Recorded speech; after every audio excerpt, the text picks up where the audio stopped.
নমস্কার বন্ধুরা, আজ আবারও চলে এসেছি সম্পূর্ণ নিরামিষ একটা রেসিপি নিয়ে। যে কোনো নিরামিষ দিনে খুব কম সময়ে ঘরে থাকা উপকরণে অতি সহজেই বানিয়ে নেওয়া যায়। এটা ভাত, রুটি, পরোটা কিংবা ফ্রাইড রাইস, পোলাও সব কিছুর সাথেই কিন্তু খেতে ভীষণ ভালো লাগে। আপনারা এখন দেখছেন মিটু কিচেন, আর আজকের রেসিপি ছানার কোপ্তা। আজকের রেসিপি দেখার জন্য আপনাদের সবাইকে স্বাগত জানাই। তাহলে চলুন রেসিপিটি দেখে নেওয়া যাক। আমি এখানেই বাড়িতে ছানা তৈরি করে নিয়েছি, আর ছোট আলু সেদ্ধ করে খোসা ছাড়িয়েও নিয়েছি। এই ছানাটা আমি বাড়িতে তৈরি করেছি, আপনারা চাইলে বাজার থেকে কেনা ছানাও ব্যবহার করতে পারেন। এবারে জল থেকে ছেঁকে তুলে নিয়েছি। এখন এর মধ্যে দেব নুন, চিনি, হলুদ আর দেব 1 চামচ পরিমাণ ময়দা। এবার সব কিছু মিশিয়ে ভালো করে মেখে নিতে হবে।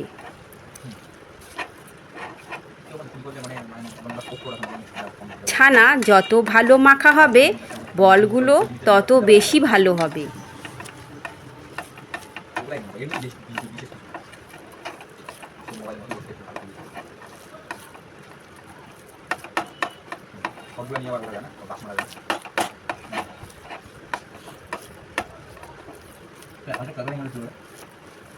মাখা হয়ে গেলে ছোট ছোট করে হাতে নাড়ুর আকারে বল তৈরি করে নেব।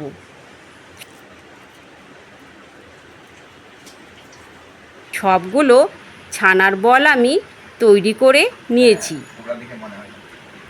আর পাশেই মিহি করে মশলার একটা পেস্ট তৈরি করে নিয়েছি।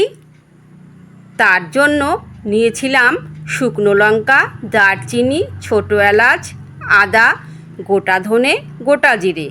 এটাকে মিক্সিং জারে পেস্ট করেছি। এবারে কড়াই গরম করে দেব সাদা তেল।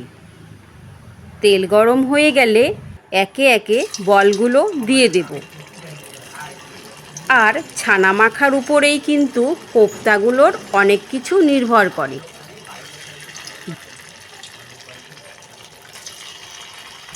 বলগুলো ভাজার সময় অনেক সময় ভেঙে যায়, তেলে ছড়িয়ে পড়ে। সেটা যাতে না হয় সেই জন্য কিন্তু মোলাম করে মাখতে হবে। আপনারা আপনাদের পছন্দ মতো শেপ দিয়ে নেবেন। আর ভাজার সময় খুব হালকা হাতে উল্টে পাল্টে ভাজতে হবে।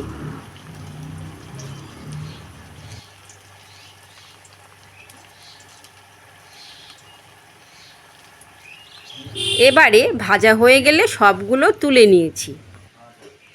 এখন ওই তেলেই দেব গোটা জিরে, তেজপাতা।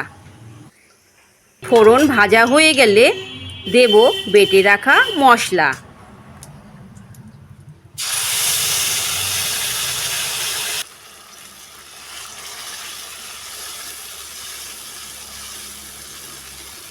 এবার মিশিয়ে দিয়ে দেব নুন, হলুদ, চিনি। আবারও মিশিয়ে নেব।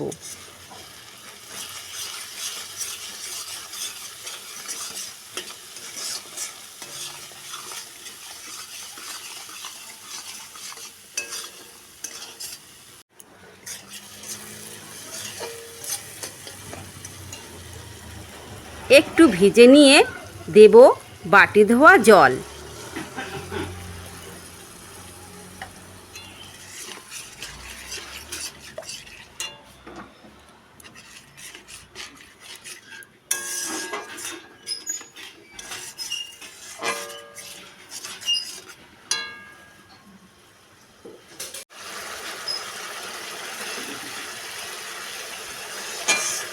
কষিয়ে ফুটে উঠলেই দেব সেদ্ধ করে রাখা আলু।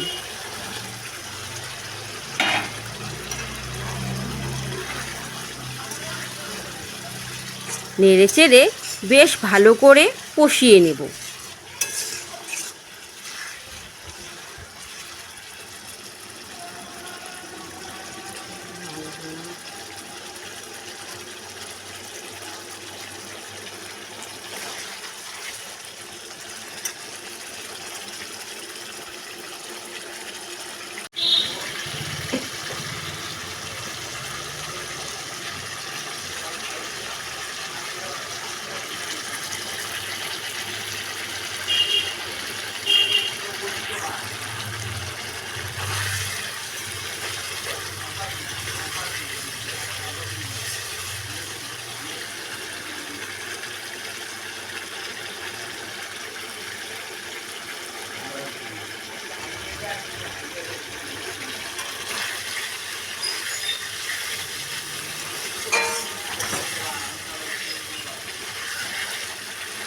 এবারে মশলা থেকে তেল ছাড়লে দেব কেটে রাখা পাকা টমেটো।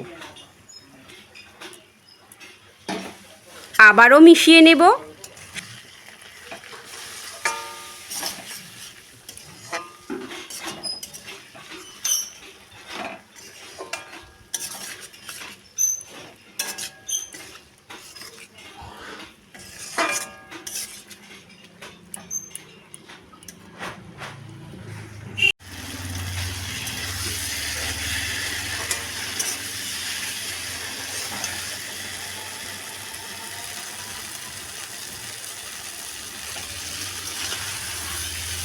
সব কিছু সুন্দর ভাজা ভাজা হয়ে গেলে, মশলা থেকে তেল ছেড়ে এলে দেব পরিমাণ মতো গরম জল। আবারও মিশিয়ে নেব।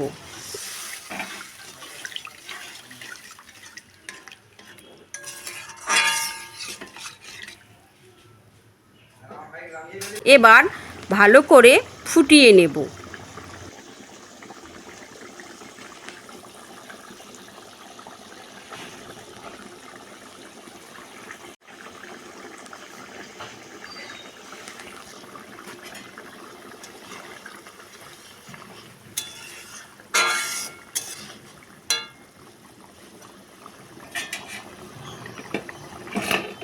এবার দেব ভেজে রাখা ছানার বলগুলো।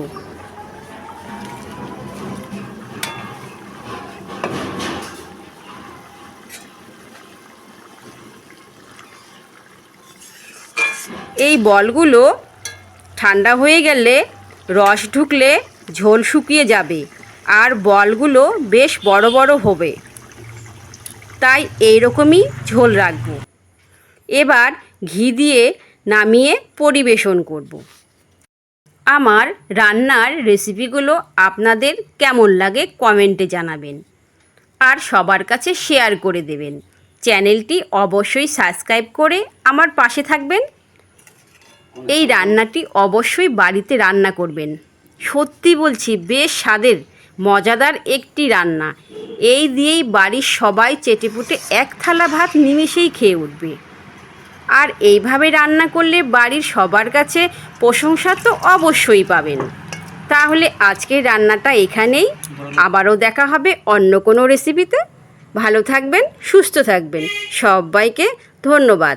আর এইভাবেই আমার পাশে থাকবেন আর ভালো ভালো কমেন্ট করে আমাকে উৎসাহিত করবেন।